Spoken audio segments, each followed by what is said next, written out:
The Prince and the Pauper.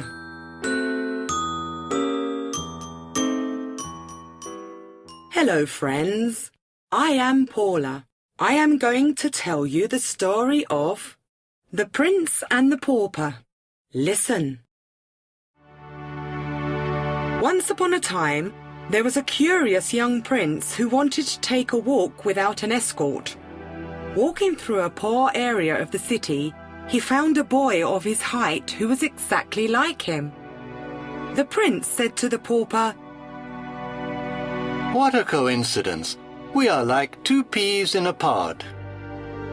"That is true, but I'm dressed in rags, and you are covered in silk and velvet. I would be so happy if I could wear your clothes for just a moment." The prince then took off his suit and shoes, and his chain from the Order of the Serpent, which was full of precious stones. The prince then dressed in the pauper's clothes and said, "You are exactly like me." Just then, the guards came looking for the prince and took the pauper dressed as he was in the prince's clothes. The prince ran after them, trying to convince them of their mistake, but it was useless. He told the whole city who he was, and they just thought that he was crazy. Tired of proclaiming his identity in vain, he searched the city for work. He performed the most terrible jobs for a miserable wage. When he was older, war broke out with a neighboring country.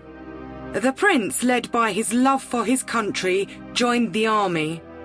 Meanwhile, the pauper occupied the throne and lived a life of leisure.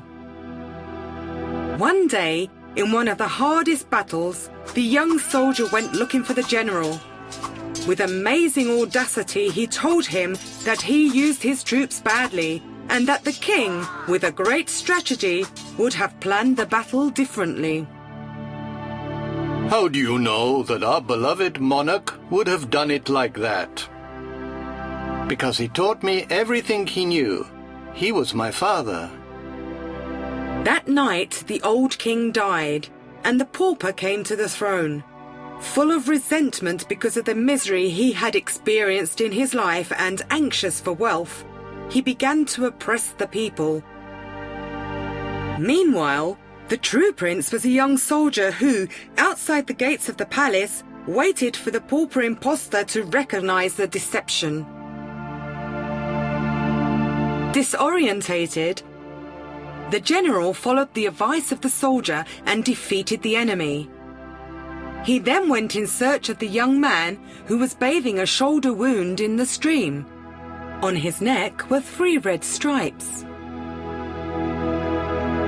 "It is the mark I saw on the newborn prince," cried the general.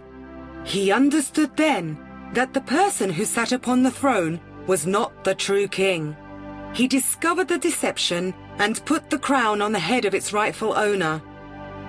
The prince had suffered a lot and knew how to forgive, so the impostor's only punishment was to work every day. When the people praised the king's ability to rule and his great generosity, he responded, "It is thanks to having lived and suffered with the people that I may be a good king."